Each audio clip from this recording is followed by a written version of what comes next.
Les forces publiques, comme leur nom l'indique, sont l'émanation du peuple. Émanation du peuple par la volonté du peuple de maintenir la sécurité dans l'espace territorial français et de protéger les gens eux-mêmes contre toute forme d'agression. Ces forces publiques, on les cite dans nos textes fondamentaux, dans la Déclaration des droits de l'homme et du citoyen, dans les constitutions qui se sont succédées jusqu'à celle qui régit actuellement nos institutions, la Constitution de la Ve République. Ces forces publiques, police nationale et gendarmerie nationale, sont tenues par la loi de respecter une éthique. C'est ce que leur dicte le code de déontologie.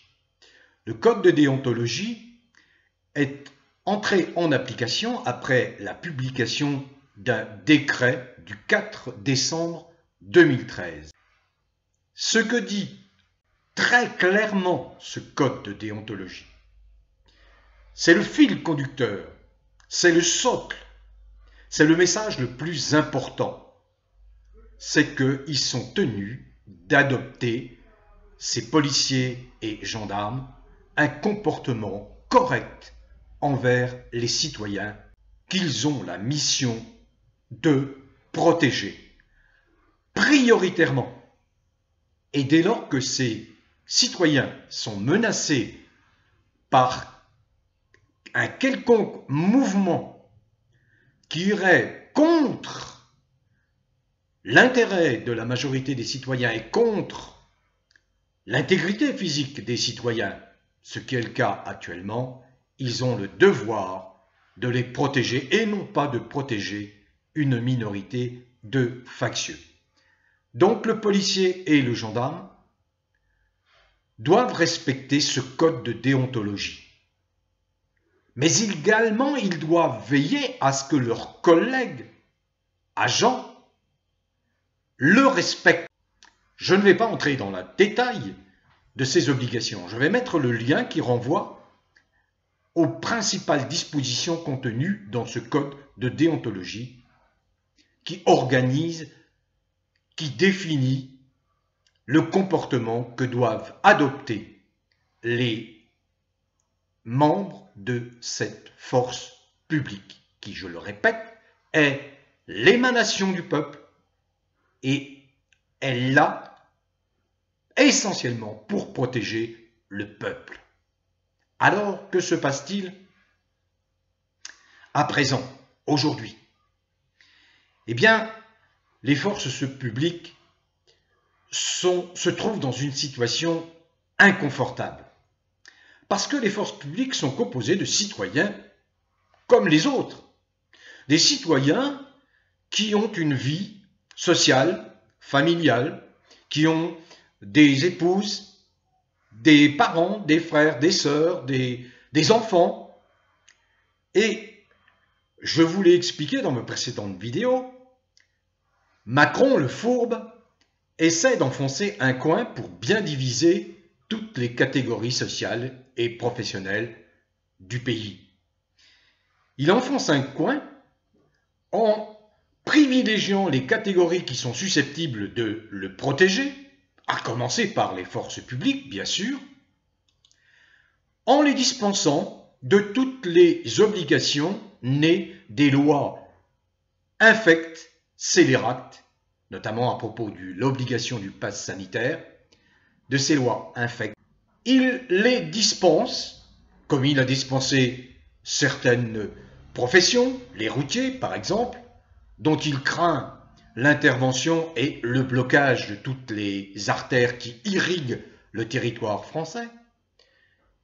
Donc, c'est en réalité une situation très inégalitaire, mais qui provoque des troubles au sein des forces publiques, parce que si lui-même, le policier ou le gendarme, se trouve dans une situation de privilégié, Ses proches ne le sont pas. Ses proches seront atteints par un certain nombre d'obligations criminelles, comme par exemple, ce qui est extrêmement grave, la vaccination des enfants. Donc il se trouve face à un dilemme. Et ici ou là, mais le mouvement n'est pas spécifique à la France. On le voit un peu partout, on l'a vu à Milan dernièrement, on le voit un peu partout, en Espagne, etc.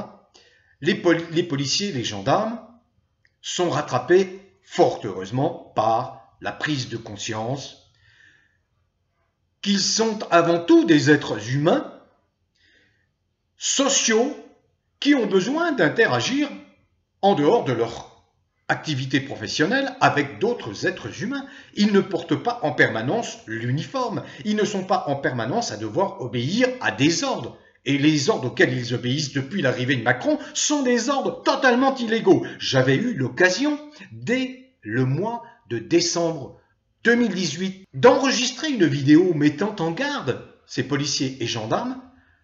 En garde contre quoi? Contre l'instrumentalisation que Macron allait faire de ses forces publiques. Et là, l'instrumentalisation est complète. Il suffit de quelques éléments au sommet de la hiérarchie policière et gendarmesque, de quelques éléments très proches des thèses très proches de Macron, pour imposer un comportement qui est totalement contraire au code de déontologie, contraire à la loi. Alors, il y a des policiers, et surtout, là, des gendarmes dignes, des gendarmes au civisme acéré, qui disent non, à un moment donné, non, ce n'est pas notre mission, ce n'est pas ce que nous avons retenu lorsque nous sommes engagés dans ces corps prestigieux, surtout la gendarmerie. Nous sommes dévoyés de nos missions, nous n'avons pas à appliquer ou faire appliquer des lois qui manifestement violent les lois internationales qui protègent la liberté et l'intégrité des citoyens. Mon propos sera bref.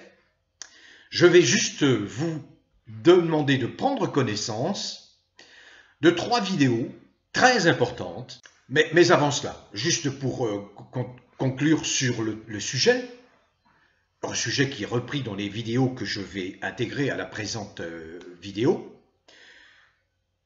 Macron fait tout pour museler les dissidents, entre guillemets, des forces publiques. En réalité, des résistants qui portent l'uniforme, qui sont astreints à un devoir de réserve, mais que certains n'hésitent pas, de façon extrêmement honnête et citoyenne, à rompre, parce que ce devoir de réserve les conduit à adopter une attitude qui, à terme, peut être une attitude criminelle contre le peuple. Je vais donc intégrer 2 vidéos importantes, où 2 capitaines de gendarmerie prennent la parole. Le premier, c'est le capitaine Hervé Moreau. Son intervention n'est pas récente, elle date du mois de mai. Il s'exprime dans une émission invité par un certain Morandini. Il explique que sa décision d'abord de briser le devoir de réserve en fonction de ce qu'il a observé. Honneur à lui. Mais vous voyez que des fissures se font jour, de plus en plus nombreuses, chez les gendarmes, chez les gradés en particulier, chez les commandants de compagnie et les commandants de brigade. J'intègre également une vidéo où un autre capitaine de gendarmerie, le capitaine Alexandre Juvin-Brunet, à Toulon, a pris la parole fin juillet. Il monte à son tour au front pour s'indigner, comme son collègue, des atteintes graves à la démocratie, en particulier à travers le pass sanitaire. Et il appelle à l'unité nationale en dehors de toute considération politique. Voilà ce qui est pour moi la désobéissance civile, qui est un acte de civisme qui est l'acte de civisme par définition, parce qu'il va dans le bon sens, c'est-à-dire la protection des gens, la protection des citoyens, la protection d'un mode de vie qui fait que, peu ou prou, la concorde règne dans notre pays, l'harmonie, la sérénité, malgré les chamailleries, mais ça c'est dans la nature humaine. Également intégré dans cette vidéo, que je vous recommande vivement de regarder, ce sont 3 vidéos qui ont été publiées sur YouTube. C'est l'appel, l'alerte d'un docteur par rapport à la grave atteinte au secret médical que concocte actuellement Macron. Bon visionnage de ces 3 vidéos. Faites circuler, faites connaître, faites savoir que la prise de conscience au sein des forces publiques va grandissante et je ne serais pas surpris que cela bascule tôt ou tard et que ces forces publiques se joignent aux vrais Français, la très forte majorité des Français. Bon vent à tous les vrais Français, quelles que soient vos origines, quelle que soit la couleur de votre peau, quelles que soient vos croyances religieuses, philosophiques ou spirituelles, quelles que soient vos convictions politiques dès lors que vous êtes un être humain ouvert d'esprit et tolérant. Continuez à cultiver le bien-être malgré cette adversité.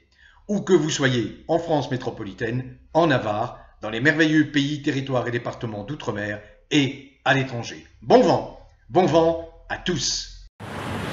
Chers amis, bonjour. Nous sommes le lundi 2 août 2021 sur la place de la Liberté, où derrière moi trône la plus belle, la plus magnifique statue qui puisse être, qui est la statue de la Liberté à Toulon, et autour de laquelle nous sommes réunis massivement. Samedi dernier, nous étions peut-être 11 000 selon la police, 15 000 d'après ce que j'ai vu, et certains m'ont même dit que c'est monté jusqu'à 19 000. Je suis Alexandre Juvin-Brunet, j'ai essayé de contribuer à l'organisation de tous les mouvements, le statique comme le cortège, et je tenais à tous vous remercier pour cette magnifique mobilisation citoyenne contre le pass. Nous ne sommes pas anti-vax, nous sommes anti-pass. La seule chose qui prévale en France, c'est la pièce d'identité, c'est pas autre chose, ou le passeport. Tous les instruments de contrôle, comme le pass sanitaire, sont des instruments qui vont détruire nos droits durablement, massacrer notre contrat social, abaisser notre constitution. Elle n'existera plus très bientôt. Donc vous devez tous vous réveiller. Un grand élan déjà, un réveil populaire a eu lieu. Des centaines de milliers de personnes ont défilé à la même heure en France pour faire battre le cœur de France ce samedi. Donc merci à tous, merci à eux. Nous serons encore à Toulon lundi prochain. Nous referons Agora, nous ferons circuler les micros. Donc si vous avez des textes que vous voulez lire pour les différentes professions, les différentes catégories professionnelles qui sont exposées, qui sont durablement fragiles dans cette crise, venez, prenez le micro, montez sur scène. Nous sommes libres, nous sommes libres. Il y a eu malheureusement un peu de récupération politique le week-end dernier avec des drapeaux jaunes, des drapeaux rouges, des drapeaux noirs qui sont apparus. Je suis contre tout ça, personnellement. Moi, il y a un seul drapeau qui compte, qu'on soit de gauche ou de droite, peu importe, c'est le drapeau français. Et il faut qu'on se réunisse derrière. Donc toutes les personnes qui viennent de partis, de syndicats, d'associations, qui veulent détruire ce mouvement, n'y arriveront pas. Parce que le peuple qui était rassemblé ce matin-là, et toute la journée, a été rassemblé pour son pays, pour la nation, pour la cité France, les citoyens français, nous tous. Donc, nous sommes là simplement pour la liberté. Les partis ont trahi, les syndicats ont trahi, les associations ont trahi.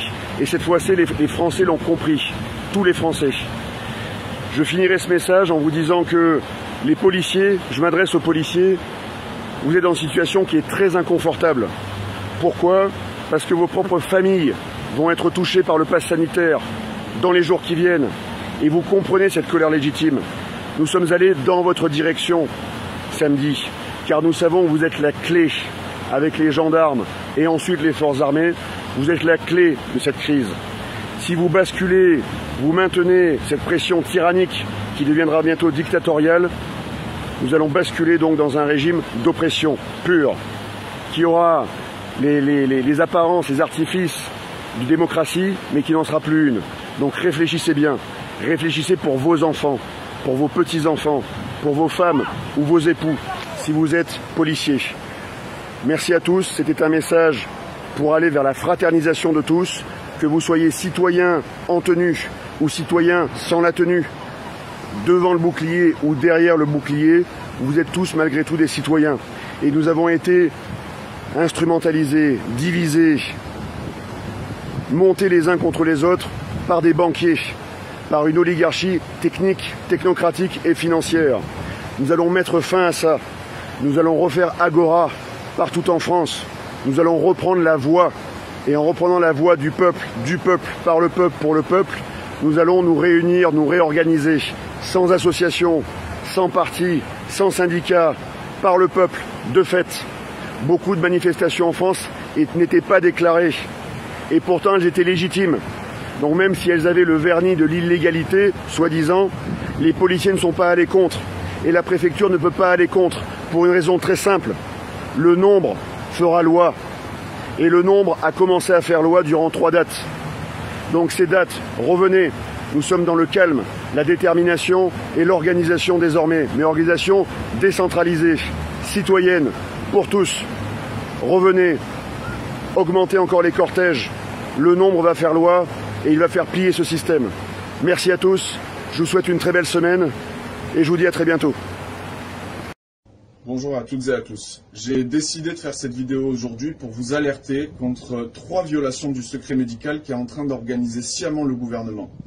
La première, c'est qu'il nous demande de faire remonter tous les cas positifs, mais ça existe déjà dans le cadre des maladies à déclaration obligatoire, mais en plus, il nous demande de recenser toutes les personnes qui vivent avec vous et tous les cas contacts avec leurs coordonnées et leur adresse pour le faire remonter à l'assurance maladie afin qu'il leur envoie une brigade sanitaire. Je suis médecin, je ne suis pas flic, d'accord? On nous demande contre quelques euros de vous fliquer. C'est hors de question que je viole le secret médical et votre confiance contre quelques euros. Et je sais que beaucoup de mes confrères sont dans le même état que moi, absolument ulcérés, qu'on leur demande de transgresser l'éthique la plus élémentaire. Voilà la première chose. La deuxième, il y a un projet de loi qui est en train d'être examiné aujourd'hui, où ils sont en train de créer de nouveaux systèmes d'information des données de santé, et où on va avoir des nouveaux systèmes qui sont sans votre consentement. C'est-à-dire que vous n'aurez plus votre mot à dire sur où vont vos données de santé. Soit disant que c'est pour la crise Covid, soit disant que c'est dans le cadre de l'urgence sanitaire et qu'ils ne pourront pas les garder plus d'1 an. Mais on sait ce que ça donne avec l'état d'urgence contre le terrorisme. C'est reconduit 6 fois jusqu'à ce que ça soit rentré dans la loi organique. Donc là, c'est pareil. Ils sont en train de prendre vos données de santé et d'en faire ce qu'ils veulent sans même que vous puissiez avoir votre mot à dire et ce sera écrit dans la loi. Et la troisième chose, c'est qu'ils sont en train de déployer une plateforme nationale de partage des données de santé qui s'appelle le Health Data Hub. Et qui est propriétaire de ces données?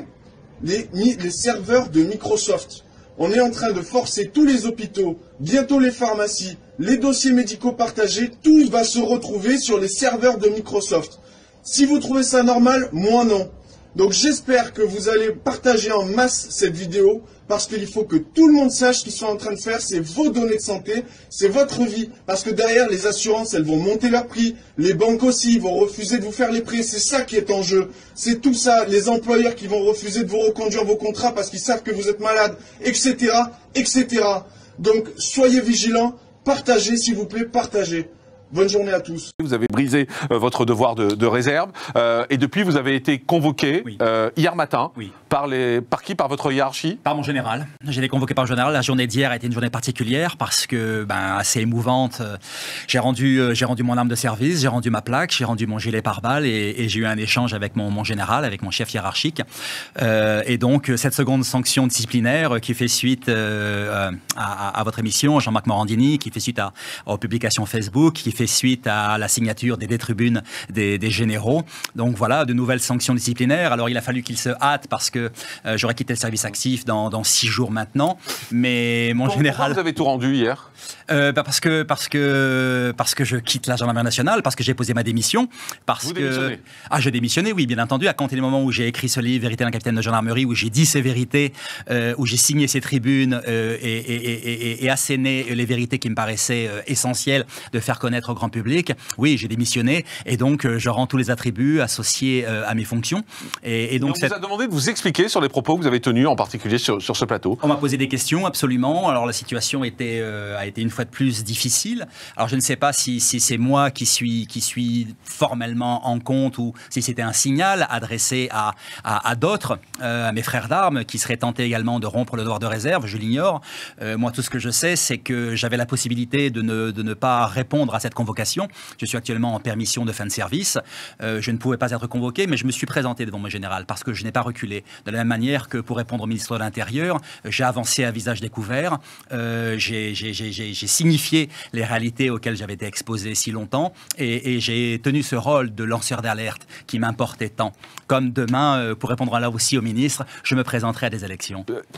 Moi, mon honneur, je le trouve dans les yeux et le cœur des victimes que je protège. Moi, c'est ça qui m'importe. Moi, ce qui m'importe, c'est l'intérêt général. Moi, ce qui m'importe, c'est la France que nous allons offrir à nos enfants. Il n'y a que cela qui m'importe. C'est la seule chose qui me motive. Et peu importe les sanctions qui seront prises contre moi. Mais vous n'avez pas de regret aujourd'hui quand vous voyez les sanctions qui risquent d'arriver? Vous n'avez pas de regret d'avoir parlé? Non, j'ai absolument aucun regret. Je n'en cultive absolument aucun.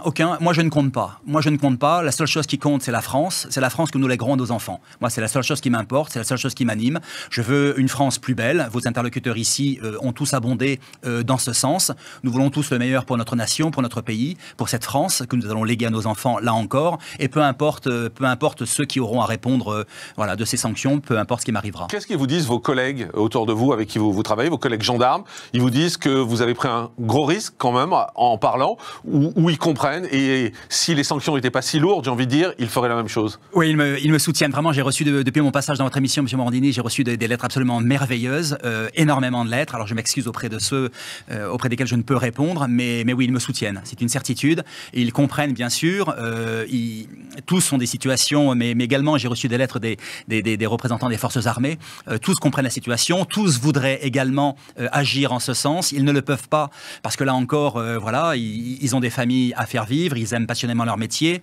Certains sont jeunes en service, mais oui, ils me soutiennent. Ils reconnaissent que le temps maintenant est à la vérité, le temps est à la parole, que la situation est si grave qu'elle mérite de prendre des risques.